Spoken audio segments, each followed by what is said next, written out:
back to Road Gang Radio with Jimmy Mack, Lindsay Lawler. Give me a minute, y'all. I'm coming. And you, because if you're listening, you're in the gang. Take it away, founding member Phone Master Dre. You are in the gang because we are live from the House of Degas, also known as Fastport Studios, with your host, yet again, Jimmy Mack. Good morning to you, Phone Master Dre. We're welcoming back a friend of ours, a longtime friend. We don't say old friends here because this guy is young at heart. And speaking about those who are in fact young today, Greg Hammer, MD, is a former professor at Stanford University School of Medicine, a physician, a best-selling author, and a mindfulness expert. And we've had him on the show before. We're glad to have him back. I want you guys to all to go to a mindful teen, mindfulteen.com. And if you do that, you will find out about this book we're going to be talking about. But it's a kind of a good guide, period, to kind of navigating the downtime of the year in regards to how weather has an effect on your sensibilities for so many people. A mindful teen, helping today's teenagers thrive through gratitude, acceptance, intention, and non-judgment, which might as well be the gospel according to Dr. Hammer. Good morning to you. Welcome back as always. Good to have you, my friend. Great to be back with you. Let's just kind of start off with the most obvious thing, because this applies to everybody, teens or not. What is it about the wintertime that makes us so kind of open to what brings us down? That's a great question. I think there are several factors. One is, of course, light. People get less sunlight. Sunlight is activating, especially the short wavelength end of the spectrum. The blue light spectrum, people are aware of blue light potentially from their screens not being a good idea before they go to bed because it's activating. It may keep them up. So there's less light. And I think one of the main reasons is that people are outside less. There's less communing with nature. And for me, at least, that always brings me to the present moment. And it's just so important psychologically to enjoy the outdoors. And then I think around the holidays, a lot of times people are disappointed. Maybe they expect Thanksgiving and Christmas to be so wonderful, getting back together with loved ones, and they end up arguing over politics or money. Those are probably the two most common topics. So I think it's really multifactorial, but there are remedies. Let me ask you something on the most basic, simple level, and we'll get to teens here in a minute, because unlike adults, a lot of adults actually have developed coping mechanisms or simply the intellectual understanding of what to do. Let's talk a little bit about how we can maximize strategies, cognitive strategies that allow us to say, like my producer does, I'm going to go outside and just take a really quick walk before we actually get to work here. What are things that people can do in the simplest foundational way to get themselves to maximize sunlight and oxygen?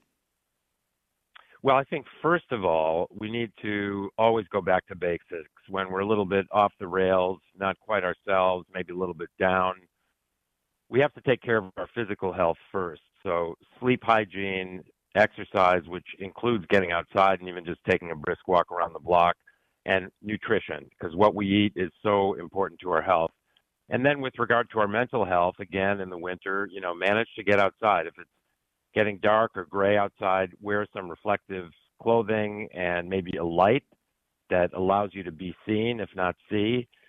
And mindfulness is really just the ability to focus on the present moment. And that really sort of is the cure for obsession over the past and the future, which can bring both depression and anxiety. I think we need to get back to the fundamentals whenever we're challenged mentally. One of the things that people always stress out about the holidays is seeing other people, but in some ways, it's often important to kind of maybe have a strategy or a plan to figure out what people you actually do want to spend time with over the holidays and make active efforts to plan to do stuff with them, because it seems as social animals, one of the ways we can actually make ourselves feel better is being in the company of those that we not only genuinely love, but genuinely enjoy. It's not always the same thing, by the way.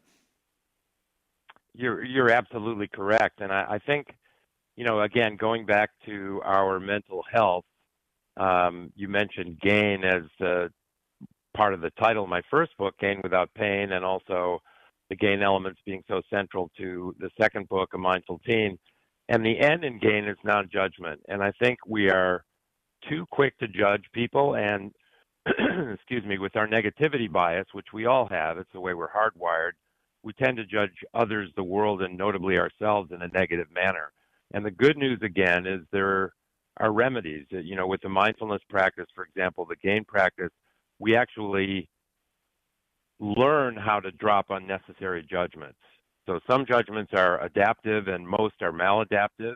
And if we can just see the world exactly as it is without judging it, that goes perhaps especially for the way we judge other people during the holidays, because again, there's always Uncle Joe whose extreme political views alienates everyone at the table. And let's just drop the judgment and focus on the good things and be grateful that we have a family of loving family members to enjoy. I, by the way, was watching Francis Coppola's amazing acceptance speech at the AFI, and he talked about going home to the old neighborhood and seeing the old friend who suddenly had somehow discovered the fountain of youth and looked as young as they ever did, only to realize that it was the grandson or the youngest child of a good friend of his. And one of the things that happens with a lot of parents is that they will often, in moments of grace, look over and see their best self in their children, and that's a wonderful thing. Every once in a while, though, you'll see a dark cloud descend upon a child, your child, a child you love, a child you would give the world to, and you recognize your own dark patterns. You recognize the seasonal disaffection that you go through, or the sadness that comes out of nowhere to often blindside you. What do we do when we have a teen to help make them mindful in the way to help draw a map to say, I've been here before because you are me and I want to show you the way out? How do we talk to teenagers in that moment? That's a great question. I think the first thing is, of course, as you know, our teens and our even younger children are watching us. So we can't just verbally guide them. We need to embody the principles that we'd like to teach them. And that includes, being grateful and sharing gratitude at the dinner table on the occasion when we do actually sit down together. When you're driving your teen, you have some one-on-one time. Bring gratitude into the picture, because we all have so much to be grateful for, and teens as adults often forget that. And then acceptance. Let's teach them to discern between what they can change and what they can't. They may have issues with their skin during the teenage years, and they've gone through all the treatments, but their skin is still not great and they're very self-conscious. Let's just help them learn how to accept their physical shortcomings, just as we all have those shortcomings. And, again, the end and gain is non-judgment. So let's embody non-judgment. And so if there's negativity and gossipy conversation that comes up when we're together, let's, in fact, remind them that things don't have to be good and bad. They just are the way they are. And, with regard to what we impart to our kids, I think many of us as parents have seen that, as you mentioned, that sort of dark side that is imbued upon us seems to be hardwired into us. We see that in our teens. And, nobody needs to judge anybody, because we are the way we are, in part because of our parents, and they are the way, or they were the way they are because of their parents.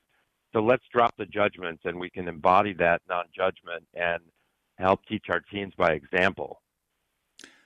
There's an art to parenting that some people just have somehow perfected, and I've come up with a phrase for it. I call it gentle pressure.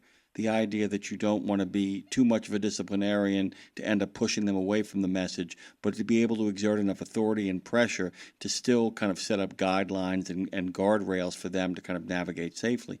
One of the things that you talk about a lot is to make sure that people's sleep hygiene is in order. It's a great health elixir, especially for teens who don't get enough of it. We now know that all of those parents who drag their kids out of bed on Saturday morning or Sunday morning were actually doing them a disservice. At the same time, we've got to be able to get our kids to understand it's time to go to bed, even as teens. How do we set up an environment and a space for them so that they understand that I'm not just telling you to go to bed because I need 5 minutes of peace and quiet in the house. I need you to go to bed because I want you to be the best person you can be, and sleep is going to kind of show the way. Such a difficult challenge. I have an 18-year-old. She's in her first year at college, but she was a captain of the cheer team at the local high school in Palo Alto, California. And, she had cheer practice for 3 hours after school. She'd get home at 8 o'clock or so and get her fed, and then she would be doing her homework. And it was very difficult for her to get her homework done and go to sleep before midnight. And teens need more sleep than adults in general. And this is a huge problem with teens. And I think all we can do is try to embody and teach them good sleep habits and imbue upon them, convince them of the importance of sleep, because sleep is so central to our physical health and therefore our mental health. And we all know that. But I think sometimes we just adopt this attitude that we'll sleep when we're dead, and, it's kind of a macho thing. But, sleep is something that is not a passive process. It's an active process. During REM sleep, we're consolidating memories, of course, so important for teens who are in school and learning. They need to solidify what they're learning during the day. And deep sleep, really a time when our brain is sort of cleaning itself out of these junk proteins, the so-called beta amyloid and tau proteins. So we really need to impress upon our kids how important sleep is. And as far as the weekends, part of sleep hygiene is really going to bed at the same time and getting up at the same time. But I think I would bend that rule, as you suggested, on the weekend and let teens sleep in, because they do have a sleep deficit in general, and it may not cure everything to have them get extra sleep on the weekend, but I think it may help them. So it's a very, very difficult challenge getting teens to get enough sleep. The other thing is too, and I figure you kind of dig this stuff, given where your specialty and your area of expertise and your energies of focus are, is the fact that so many people. There's people who make the breakthrough of understanding that sleep is why they're able to be in the shape they're in. Sleep is why they're so productive at work. But there's a whole other aspect to sleep too that fills me with wonder. Is that a lot of people don't realize that if they have the proper sleep hygiene, they have a whole other life. That there's a whole other life that you actually walk into when you cross that boundary into sleep, a land of dreams, a land of imagination, a land of moving out things that are just simply empty, meaningless, at the same time destructive thoughts. And I just wonder if there's a way to kind of talk to teens about this actively. I don't know if there is, to be honest with you, but to say that's a wonderful thing that, you're not sleeping your life away. It's just another part of your life, right? Yes, absolutely. Well, I think we can teach them how important sleep is, and we can show them that we embody sleep hygiene. We don't eat dinner right before bed. We don't drink alcohol proximate to the time of bed. We keep our room sort of dark and cool if possible, and we follow the other elements of sleep hygiene. And we can teach our teens by example, and also, tell them how important sleep is. Talk to them a little bit about the simple elements of sleep physiology. As I mentioned, the importance of REM sleep with regard to learning, and the importance of deep sleep with regard to brain health. And, let's encourage them to really focus on their sleep. It's interesting. You can die from lack of sleep if you're sufficiently sleep deprived more readily than you can lack of water or food. So sleep is just such an essential part of our health, both physical and mental. I love the idea too of parents becoming a bulwark against you said I'll sleep when I'm dead, and there's so many people, including in the profession that we're talking to at this very moment, so many truckers where it's like, the heck with that, get her done, push her on, I'll sleep when I'm dead. But almost sometimes the way to kind of get through to a teenager's heart is to be a contrarian yourself. And if in fact you're up there on the battlement saying, nope, these are the defense walls of sleep, and sleep we will get around here, we're not listening to that. I'm always kind of curious for people who have managed teenagers, how one goes about doing it, because people who try to be cool, that's a disaster. But people who also try to be martinets, that's a cruelty that often finds its way into knockdown, drag-out arguments over Thanksgiving when the child is 41 and the parent is 65. So you want to kind of strike that balance, don't you? Yes, you're absolutely right. There's a sweet spot, excuse me, from being overly intrusive, being a so-called helicopter parent, and being too hands-off, or, as you suggested, just trying to be buddy-buddy with your kids. They do need to learn discipline. They do need boundaries. And, I forgive the analogy, but I think it's a lot like training a pet, right? Dogs, for example, they need boundaries. They're not happy if they don't have some discipline from their owners. And, we're all that way. We need discipline, and we need our parents to teach us a certain amount of discipline by both embodying it themselves and also, verbally going over such important issues that involve discipline in their lives. There is a sort of happy medium there. One of the things about your GAIN method, and which I am just absolutely enamored with, which is gratitude, acceptance, intention, and non-judgment. And this is a legitimate question from me. Explaining acceptance, intention, and non-judgment to a teenager, everything is a heavy lift speaking to a teenager, but explaining those concepts seems a lot more grounded to me. Gratitude, because like joy, gratitude is something that is, you know it when you feel it. How do we go about teaching teens gratitude, especially in the dark days of winter, especially when for the first time their chemicals are telling them that if they've been healthily raised, that emotions can often be dark things leading to depression? How do we teach them both technically what gratitude is and then what it feels like chemically and what it feels like intellectually? That's a great question. You know, gratitude is so essential to happiness. We may know somebody who's poor and happy or somebody who's physically challenged and happy, but we can't even imagine somebody who's ungrateful and happy. So gratitude is really essential to our well-being. And, you know, we have so many things for which to be grateful, and there's so many contrasts going on around the world. I mean, you know, imagine being in Gaza or the West Bank or in Darfur or many other places. So we can kind of discuss these human tragedies with our kids in the context of reminding them how important it is to be grateful for everything we have in our lives, a roof over our heads, food on the table, just the simplest things we can be grateful for. And, you know, again, we teach our kids by embodying that. You know, our kids are watching us, so we have a conversation with our spouse at dinner or just anytime the family's sort of in the same room, and you know, let's talk about how grateful we are for all the good things we have in our lives, including our family, our friends, and our physical and other circumstances. And teens will pick up on that. I was thinking about, and I go, like I said, gratitude is something that took me a long time to actually, even though I had remembered feeling it, to really kind of grasp. And I just began to say to myself, aren't you glad that, and then would begin to kind of list things that I was glad for. We use that word, that short, simple word glad. Aren't you glad?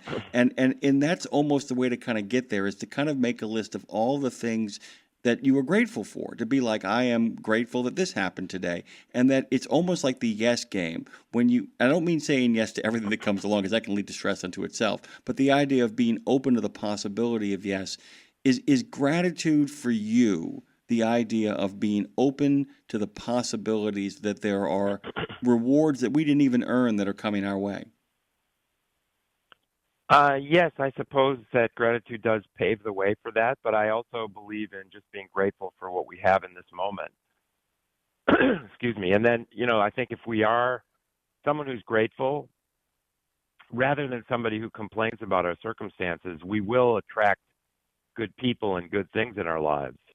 So I do think that being a grateful person, and again, we all have much for which to be grateful, I think does, endear us to our friends and others in our lives, and does pave the way for good things happening. If we got our head down and we're rather negative and we're focused on that little pain in our knee instead of all the miraculous things that are going well in our body, or focusing on our finances when they certainly could be worse, if we're focused on all these negative things and being rather ungrateful in general, we're only going to beget more sadness and unhappiness in our lives. And so I agree with you. I think gratitude is so central, so important to well-being, and something that we need to demonstrate and discuss with our children. By the way, you've just opened the door for something that I am in awe of, parents who can somehow navigate this without stunting their child's natural inclinations towards growth and the kind of relationships they want to have. So much of, we tell our kids, about the idea of don't get around with the wrong crowd. Don't be around the wrong crowd. The holidays, for all of the stress they include, often are the first times teens get independence, because it's like, well, it's the holiday season. We have a number of holidays. People have extended periods off, which means they will go to the mall to do shopping for the first time with their friends, the food courts, going to the movies, a whole lot of events and dances are coming up and all that kind of stuff. So how do we Encourage gratitude as also a way to attract like-minded people to you, because so many people are concerned that kids who go to a dark place, get into a depressive state, find themselves in a bad mood, will often then pick friends who accentuate that as opposed to the positive. Well, that's absolutely right. I think that kids, like we adults, want to belong. We want to be accepted. It's very important. It's especially important to teenagers who tend to have low self-esteem because of issues related to social media, the bullying, the shaming, the constant exposure to these people that look perfect. Their bodies look perfect. They're probably, photoshopped in half the cases. But, there's so much stress that teens endure, and they do tend to have, sadness and downtimes and low self-esteem. And therefore, they may gravitate to people who are like-minded or in similar situations. And, I don't know how to advise parents on that one. I think it's just, again, embodying the GAIN elements and verbalizing these things, how important gratitude is and acceptance, how we need a plan or intention, and maybe to let the negative judgments that we constantly apply to others, the world, and ourselves, maybe learn to let go of those. And there's sort of ways to do that we may not have time to go into, but it starts with the mindfulness practice, like the GAIN practice, and I think that's the best way to live our own lives and also to influence our kids. By the way, guys, if you're interested in a Mindful Teen by Dr. Greg Hammer, I want to remind you that it's available not only to parents as an accessible tool, it is effective for other first responders in the area of helping teens through these formative years, teachers, coaches, counselors, relatives, anybody you know who actually acts in a mentorship role for teenagers. This book is well worth diving into. And I wanted to talk about intention as well, too, because while I understand that term, absolutely, how do we form young people who understand that after being grateful and after accepting the things that they can't change, as people often don't understand they can do so that they can enjoy the things that they actually have in this world, how do we get them to act then with purpose and intention? Because so much of being a teenager literally is an endless loop in Hamlet's soliloquy of to be or not to be. Yes, another good question. Well, the fact is that for all of us, our brains are wired to have this negativity bias. We tend to remember the negative and forget the positive. And this makes it difficult to have a positive outlook on life at times. And the other property our brains have that are really hardwired, we have a difficult time being present. Our brains, if you just sort of close your eyes and try to focus on your current sensations, your mind will rapidly go to the future or the past. And when you combine that with our negativity bias, we overthink the past, we feel shame and regret. We overthink the future, we generate fear and anxiety. And so we have to have a plan, just like getting our bodies in shape. We need a plan to be physically fit, going to the gym, going for brisk walks, whatever it is, playing pickleball. We need a plan and we need to stick to it. And the same applies to our mental health. And because of our negativity bias and difficulty being present, so there are tools to deal with that, and that really is what mindfulness practice is. It's the intention of fully enjoying the present moment on purpose, because if we don't have purpose and intention, we default back to our negativity bias and distraction with the past and future without judgment, and that's the definition of mindfulness. As a man who practices what he preaches in so many fields, I wanted to just kind of take a moment here before we wrap this up to kind of ask you if you guys have any holiday gratitudes, holiday practices, holiday intentions that you look forward to this time of year. Of course. And, we're experiencing Veterans Day.